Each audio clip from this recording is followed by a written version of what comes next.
Bayangkan setelah berhasil melakukan pencurian emas terbesar dalam hidupmu, orang yang kamu anggap saudara justru menembakkan peluru ke arahmu dan membiarkan ayah angkatmu tewas di dasar air.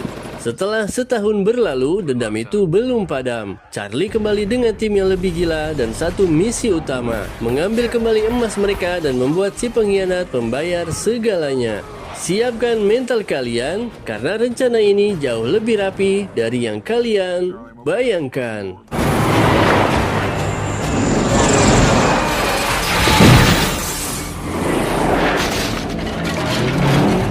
Film dimulai pada seorang ayah bernama John yang terlihat baru saja membelikan putrinya sebuah kalung berlian. Ia kemudian menelpon putrinya tersebut dan mengabari bahwa beberapa hari lagi perhiasan itu akan tiba di rumahnya sebagai hadiah.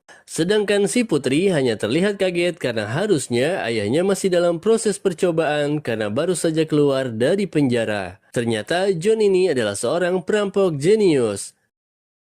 Siang itu ia menemui calon penerusnya yang bernama Charlie. Walaupun keduanya tak memiliki hubungan darah, mereka berdua terlihat layaknya ayah dan anak. Do not be messing with me right now, okay? I will kick your ass. Yeah? Come on, take your best shot. Come on.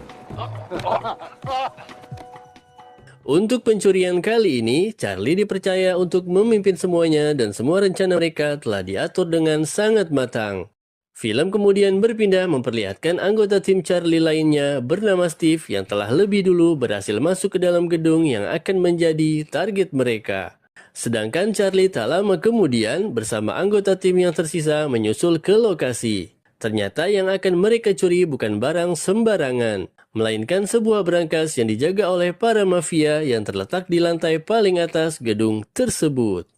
Anggota mereka yang seorang ahli komputer berhasil memetakan gedung itu, kemudian memberikan petunjuk kepada Steve di mana ia harus mengoleskan sebuah cat khusus yang kemudian ditambahkan sebuah bom rakitan. Di lantai bawahnya lagi, anggota Charlie yang lain bernama Jill juga melakukan hal yang sama. Begitu selesai, tiba-tiba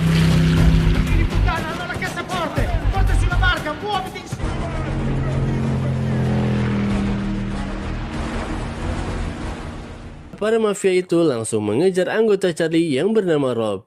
Terlihat di kapal yang ia kendarai terdapat sebuah berangkas. Ledakan tadi nampaknya berhasil melubangi tiap lantai yang membuat berangkas tersebut jatuh tepat di kapal Rob. Tapi ternyata itu semua hanya tipuan, karena berangkas tadi ternyata jatuh di dasar air. Berangkas yang dibawa oleh Rob hanyalah sebuah tipuan semata, sedangkan John, Charlie, dan Jill menggunakan peralatan menyelamnya mencoba membuka berangkas tersebut secepat mungkin. Karena berdasarkan perhitungan mereka, polisi akan tiba di lokasi tak kurang dari 7 menit dari sekarang. Alright, Charlie, someone just called it in. The police boat's heading your way. 7 minutes and counting. Let's go. Pada akhirnya, dengan kemampuan John, mereka berhasil membuka berangkas tersebut yang ternyata berisikan emas batangan yang kalau dijumlah senilai 525 miliar rupiah. Di saat yang bersamaan, kita diperlihatkan Rob yang masih melakukan aksi kejar-kejaran dengan para anggota mafia yang mengincarnya. Namun ternyata Rob sengaja dijadikan umpan oleh Charlie karena ia memang memiliki kemampuan mengemudi yang luar biasa.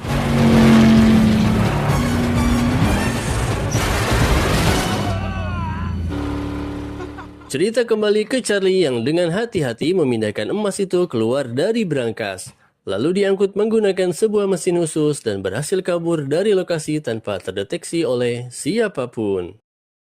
Singkat cerita, di sebuah pegunungan salju terlihat John dan kawan-kawannya merayakan keberhasilan pencurian mereka kemarin. Emas senilai 525 miliar itu pun tak lama lagi akan bisa mereka nikmati.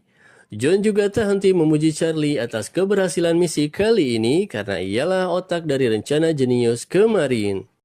Di saat Charlie sedang berbincang serius dengan John, terlihat Rob dan anggota tim yang tersisa mulai bercerita akan menghabiskan uangnya untuk membeli apa. Mulai dari Rob yang ingin membeli mobil Aston Martin, Jill yang ingin membeli rumah mewah, sampai Lyle yang ingin membeli sistem audio mutakhir. Berbeda dari teman-temannya, Steve sendiri terlihat hanya terdiam saat ditanya ia akan menghabiskan uangnya untuk apa. What about you, Steve? I don't know. I haven't decided yet. You haven't decided yet? Come on, man. Sedangkan John terlihat kembali memberikan petuah terakhir untuk Charlie karena ini merupakan misi terakhirnya. Ia hanya memberikan saran agar Charlie segera mencari pasangan hidupnya dan tak berakhir seperti dirinya yang sendirian di masa tua. Dari sana, mereka semua menaiki mobil menuju lokasi aman selanjutnya. Namun di tengah jalan yang cukup sempit, tiba-tiba mobil mereka dihadang oleh sekelompok orang tak dikenal yang ternyata merupakan anggota dari Steve. Rob kemudian banting setir untuk membuat mereka jatuh ke dalam air. Made a few plans of my own.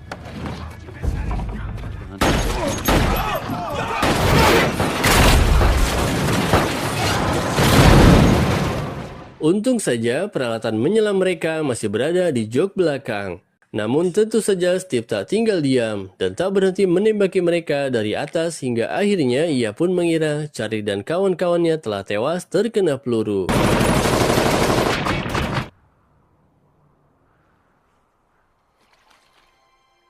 Film pun menunjukkan waktu setahun kemudian, memperlihatkan putri John yang bernama Stella diam-diam sedang berusaha membobol sebuah berangkas. Dengan lihai ia berhasil membukanya, namun tiba-tiba polisi muncul. Tapi jangan panik karena ternyata Stella memang sedang membantu kepolisian untuk membuka berangkas dari salah satu korban kejahatan dan itu sudah menjadi kerjaannya sehari-hari. Selesai membantu polisi, ia pun balik ke kantornya. Di sana ia diberitahu bahwa ia sedang kedatangan tamu tak diundang yang tak lain adalah Charlie. Mereka berdua sebenarnya sudah saling kenal sejak lama, namun sejak meninggalnya John, Stella menyalahkan Charlie akan musibah tersebut. Charlie sendiri datang ke sana untuk memberitahu Stella bahwa ia berhasil melacak keberadaan Steve. Berdasarkan informasi kenalannya, Steve nampaknya masih memiliki sebagian besar emas yang mereka curi. Ia menyimpan semua emas itu di dalam sebuah berangkas dan Charlie berencana untuk mengambilnya kembali serta membalaskan dendam John. Namun, untuk melakukan itu semua, ia memerlukan keahlian Stella yang mampu meretas segala jenis berangkas seperti John dahulu. Awalnya Stella menolak tawaran tersebut, tapi malam itu nampaknya ia tak bisa berhenti memikirkan kepergian ayahnya dan pada akhirnya ia pun menelpon Charlie dan mengabari bahwa ia akan ikut bergabung. I want to see the look on that man's face when his gold is gone. He took my father from me. I'm taking this. Keesokan harinya, Stella mulai diperkenalkan dengan para anggota tim, dimulai dengan Lyle, si jenius komputer. Lalu ada Jill, seorang jenis kimia yang hobinya meracik berbagai bahan ledakan sejak dirinya masih SD. Bahkan sempat membuat telinga kanannya tuli akibat terkena efek ledakan. Dan yang terakhir, Rob si tampan, pembalap jalanan ternama yang pernah memecahkan rekor sebagai pengemudi yang paling diincar oleh polisi. Sedangkan Charlie sendiri ternyata sejak TK sudah senang mencuri, terutama dari kakak kelasnya. Siang itu mereka kembali berkumpul untuk menerima identitas baru serta ponsel khusus yang akan mereka gunakan untuk misi pembalasan kali ini. Come on, we'll leave tomorrow, right? Let's go. Hey, Charlie. Singkat cerita, keesokan harinya mereka semua tiba di kota tempat tinggal Steve. Dari sini mereka mulai membagi tugas seperti Rob yang mulai memperkirakan waktu berkendara dari satu lokasi ke lokasi lainnya. Lalu Charlie dan Lyle menggunakan kamera khusus memantau kediaman Steve. Terlihat sebagai mantan pencuri handal, Steve memasang berbagai sistem yang cukup rumit di rumahnya mulai dari CCTV, satpam, pagar baja, bahkan anjing penjaga. Agar rencana pembalasan dendam ini mulus, Lyle juga diminta oleh Charlie untuk mencoba meretas sistem lalu lintas kota. Di tengah pemantauan, terlihat Steve keluar dari rumahnya membawa koper berisikan emas. Diam-diam, setiap beberapa minggu, Steve menukarkan batangan-batangan emas tersebut ke seorang penjual perhiasan kenalannya. Namun karena harganya yang fantastis, sang penjual perhiasan hanya bisa membeli satu batang setiap beberapa minggunya. I guess I'm not walking as far as I thought. I'm sorry, I can only buy 2 bricks from you today. Malam itu, Charlie mendatangi Stella yang terlihat sedang asik mencoba membuka salah satu berangkas latihannya. Charlie menyampaikan kalau mereka harus mendapatkan denah dari rumah Steve. Untuk itu, rencananya mereka akan memutuskan jaringan TV dan modem Steve lalu diam-diam menyamar sebagai petugas jaringan untuk masuk ke dalam rumahnya. Stella ditunjuk untuk penyamaran kali ini karena wajah anggota tim lainnya telah dikenali oleh Steve. Dari sana, Rob bersama Lyle kemudian ke salah satu kantor pusat dari perusahaan jaringan ternama. Menggunakan ketapanannya, Rob berhasil merayu seorang petugas wanita di sana dan diam-diam mencuri seragam serta kendaraannya. Begitu Steve menyadari seluruh jaringan di rumahnya kacau, ia pun menelpon security-nya untuk meminta bantuan perusahaan jaringan untuk perbaikan.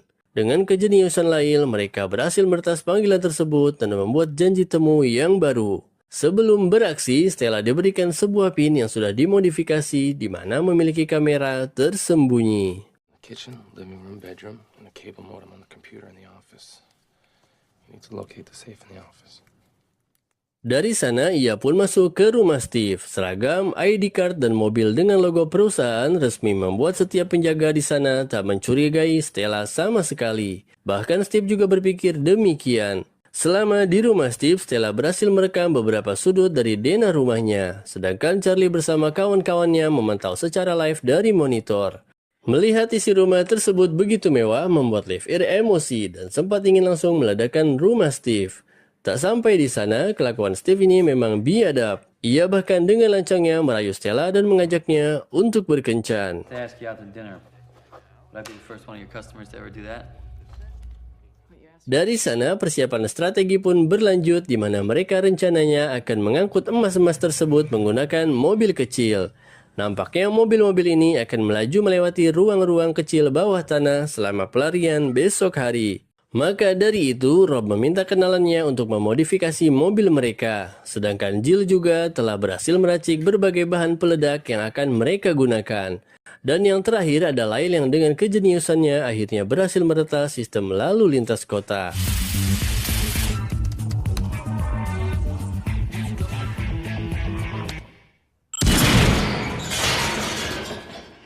Kita berpindah ke Steve yang kali ini mendatangi penjual perhiasan. Seperti biasa, ia ingin menjual beberapa batang emasnya. Namun si penjual ini terlalu banyak bicara dan tak sengaja menyinggung asal-usul dari emas Steve yang harusnya bersifat rahasia. And what did Italy need gold for? For the long-distance slave trade based in Venice. Venice. That's where these bricks. Steve yang panik kemudian langsung mencoba menginterogasi si penjual terkait dari mana ia bisa tahu kalau emasnya adalah hasil curian. Karena terlalu panik, Steve memutuskan untuk membunuh si penjual. Masalahnya si penjual ini adalah bawahan dari seorang bos mafia ternama.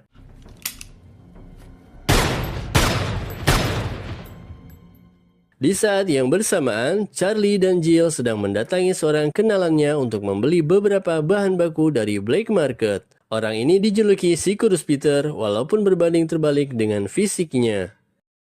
Lanjut cerita, bos mafia kemarin emosi akan kematian anak buahnya. Ia pun mulai mencari tahu siapakah pemilik dari emas batangan yang anak buahnya beli. Setelah digali, awalnya ia kira si Peterlah si penjual emas. Makanya ia mendatanginya dengan penuh ancaman agar membuka mulut terkait siapakah pemilik emas tersebut. Si Peter sendiri mikirnya emas tersebut milik Charlie karena sering menanyakan apakah ia pernah melihat orang yang menjual emas batangan dengan ciri-ciri yang ia sebutkan. Kini artinya Charlie adalah orang yang dalam masalah di mana kepalanya diincar oleh seorang bos mafia. Cerita kembali ke Charlie yang mengeksekusi rencana malam itu. Malam di mana Steve mengajak Stella ketemuan di sebuah restoran. Namun baru saja akan memulai aksinya, ternyata tetangga Steve sedang mengadakan sebuah pesta dan kalau pencurian dilanjutkan hanya akan menimbulkan banyak saksi. Shit! Steve's neighbor's throwing a party. Maka dari itu, mereka terpaksa menunda rencananya dan meminta Stella untuk menghadiri kencan yang sudah ia janjikan ke Steve untuk membuat peluang lainnya. Sayangnya di tengah makan malam yang hampir sempurna, tiba-tiba Stella mengucapkan kalimat yang mirip dengan yang biasa ayahnya katakan sewaktu hidup. Dan membuat Steve langsung sadar kalau Stella kemungkinan besar adalah anak dari John. Who are you working with? Di sini Charlie dengan lantang membuka penyamarannya. Steve cukup terkejut namun juga dengan berani menantang Charlie untuk mencuri emasnya yang ia yakini takkan ada yang mampu melakukan itu termasuk Charlie.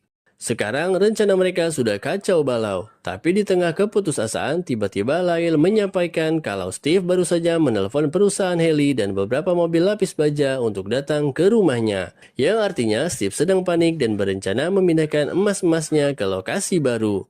Charlie yang jenius melihat hal ini sebagai sebuah peluang dan langsung memodifikasi rencana lama mereka. Gridlock every route except for the one we choose. Force that truck to go exactly where we want it to go. Where do we want to? Dimulai dari Jill yang dirinya yang diam-diam menyelinap ke stasiun kereta bawah tanah untuk memasang bahan peledak. Lalu ia juga meminta bantuan tambahan dari teman Rob untuk membawa sebuah truk ke pinggir jalan. Sedangkan Lyle tetap melanjutkan tugasnya yaitu dengan meretas sistem lalu lintas. Dan terakhir ada Rob yang diam-diam memantau dekat kediaman Steve. Terlihat sore itu 3 mobil lapis baja dengan pengamanan motoris memasuki rumahnya. Yang berarti berangkas Steve akan dimasukkan ke salah satu mobil baja tersebut. 2 mobil lainnya hanya akan menjadi umpan. Bagaimana caranya Charlie bisa menebak mobil mana yang akan mengangkut emas-emas tersebut? Dengan cerdasnya ia pun meminta Lyle untuk melihat ketinggian ban dari mobil-mobil itu menggunakan kamera CCTV yang ia retas. Mobil yang mengangkut emas tentunya lebih berat ratusan kilogram dibanding mobil lainnya.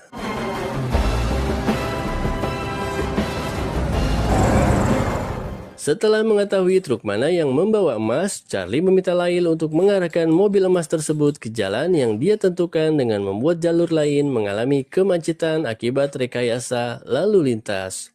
Tapi Steve yang melihat kejadian ini sudah merasa ada yang janggal dan yakin kalau Charlie sedang mengatur sebuah rencana. Namun ia tak mengira sama sekali kalau rencana Charlie akan sangat matang. Yeah, you did. You did.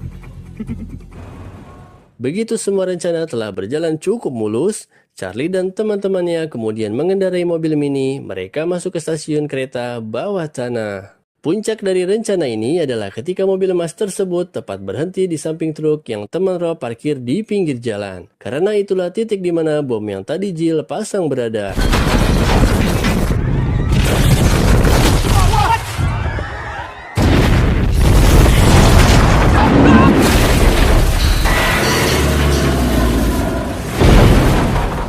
Steve yang memantau dari helikopter sempat tak menyadari truknya tiba-tiba menghilang. 2 motoris yang menjaga di belakang mobil tadi menyadari kalau truk telah jatuh ke bawah tanah dan segera menyusul. Sedangkan Charlie dan kawan-kawannya sekarang harus membobol berangkas sebelum polisi tiba di lokasi. Sayangnya berangkas yang akan Stella bobol ini ternyata memiliki teknologi yang sangat rumit. This isn't the Worthington 1000. What? He switched safes on us. Pada akhirnya berangkas tersebut berhasil mereka bobol dengan berisikan emas batangan yang masih sangat banyak. Kalau ditaksir sekitar 375 miliar rupiah. Emas-emas itu pun segera mereka angkut dan kabur melewati jalur yang sudah mereka rencanakan. Sayangnya 2 motoris tadi berhasil menyusul dan terjadilah aksi kejar-kejaran.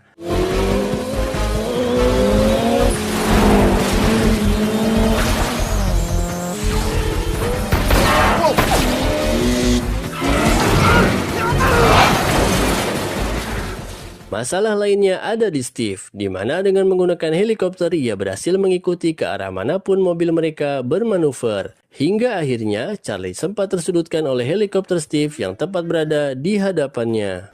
Nice move, Steve.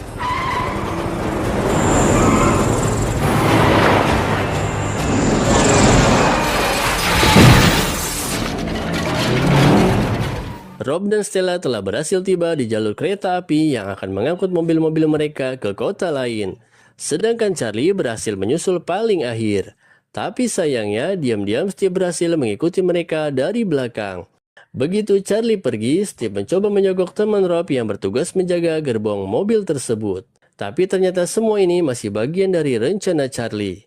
Ngomong-ngomong, bos mafia yang mengincar Charlie ternyata sudah sempat saling bertemu. Charlie berhasil menjelaskan kalau Steve lah yang telah membunuh anak buahnya. Bahkan ia berhasil mengajaknya bekerja sama dengan imbalan 1 koper emas untuk menghabisi Steve di penghujung film. Who the hell are you? I am Mashkov. And you killed my cousin Yevon. Gotta have some insurance, Steve. Pada akhirnya, masing-masing dari anggota tim berhasil membeli barang-barang mewah yang mereka inginkan. Mulai dari Rob dengan mobil Aston Martin-nya, Jill dengan rumah impiannya di Spanyol, Lyle yang mendapatkan sistem audio canggih dan wanita impiannya. Sedangkan Charlie menghabiskan hidupnya bersama Stella. Terima kasih telah menonton, dan sampai jumpa di film selanjutnya.